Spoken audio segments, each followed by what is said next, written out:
البداية أن أرحب بكم بكل من ممثلة مندوبية الصحة التي شرفتنا بحضورها اليوم وبدعمها لهذه المبادرة الوطنية، رئيسة الرابطة المغربية للمواطنة وحقوق الإنسان فرع الخميسات، يعني الجهة المنظمة لهذا اللقاء ومتدخلين في موضوع هذا اللقاء.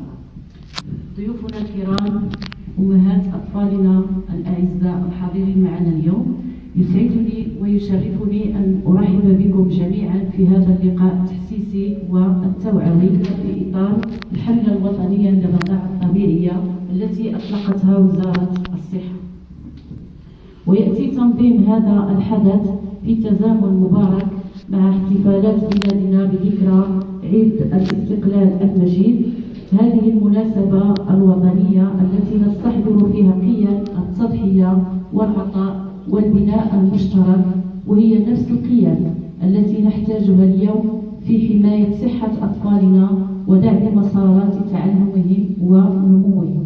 كما نغتنم هذه المناسبة لنعبر عن اعتزازنا بحضور نخبة من الأخصائيين المتمرسين الذين سيقدمون مداخلات غنية وتوجيهات علمية ستعود بالنفع على أسر أطفالنا.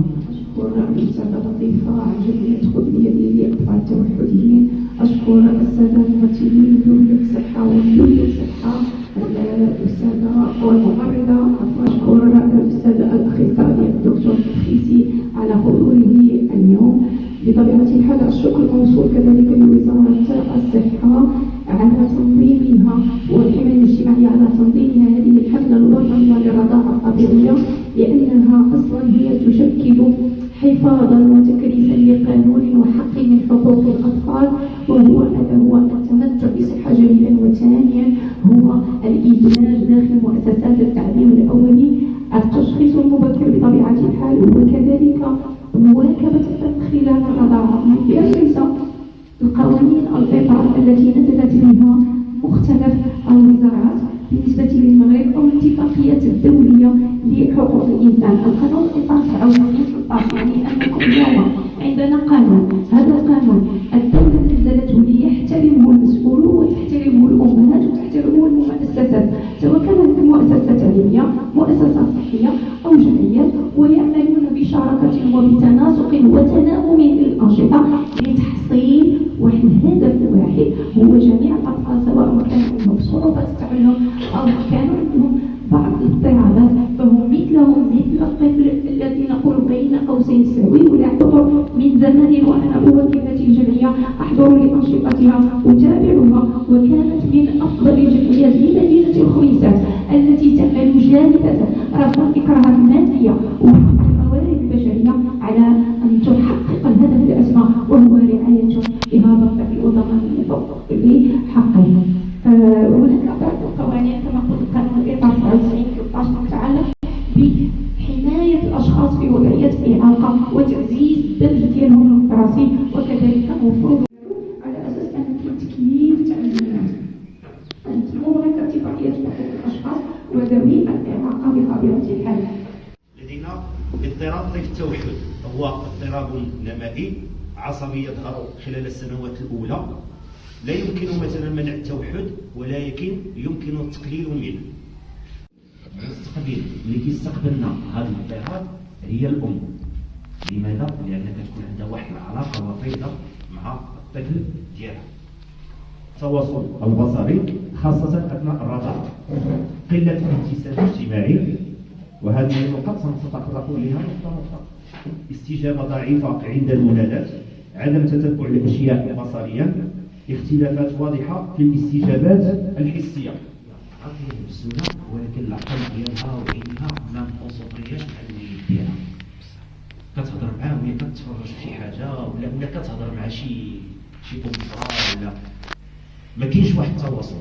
إلا لاحظتوا لا بليبار ديال البيبي فاش كيكون كيرضع كيشد البسهولة وكيشوف الأم ديالو، يعني هنايا اللي ديال يعني فاش كتبصر العين ديال الطفل ولا ديال الرضيع مع الأم راه هي ماشي علاقة ارتباطية ولا غير هكا، كيدوزو رسائل عاطفيه اللي حنا فوقاش كتدي الثمن ديالها.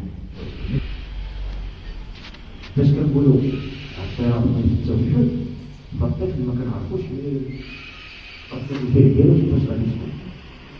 ربما باش كيتم التشخيص ديالو في مرحله معينه كيكون داخل المنزل علاقته بالام ديالو فقط.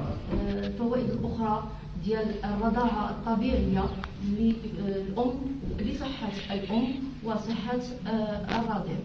دونك بالنسبه للرضيع الفوائد اللي كيستافد منها انه حليب الام حليب متكامل غني بالفيتامينات غني بالاجسام المضاده اللي كتحميه وكتخليه يربي واحد المناعه ضد الفيروسات ضد الامراض في حال الاسهال اللي كتلقاو انه الاطفال اللي كيرضعوا رضاعه طبيعيه عندهم مقاومه اكثر من الاطفال الاخرين ضد الاسهال ضد نزلات البرد. وخلاص الراس والظهر ديال الطفل يكون مستقيم والبطن ديالو عند البطن ديال الام. هذا الشيء وملي كتكوني كترضعي بطبيعه الحال خص يكون تواصل ما بينك وبين الطفل، كتشوفي فيه وكتحضنيه هكا وكترضعي.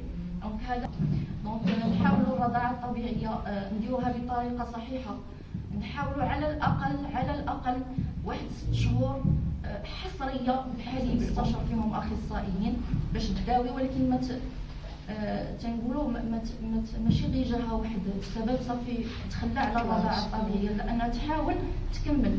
راه 3 شهور الاولى كاين اللي ما كيجيهاش الحليب فيها، دونك راه عادي غير انها ما تستسلمش وما تفقدش الامل. ما كيجيهاش الحليب، كاين اللي مرضت مثلا في داك البزوله ولا هذا، ولكن هذا الشيء كله كنقول لكم بانه كاينين حلول تلتجئ لهم الام المرضعه. احتقان الحليب في الثدي حتى هو عنده الحل، كنديروا فوطات كمادات سخونه.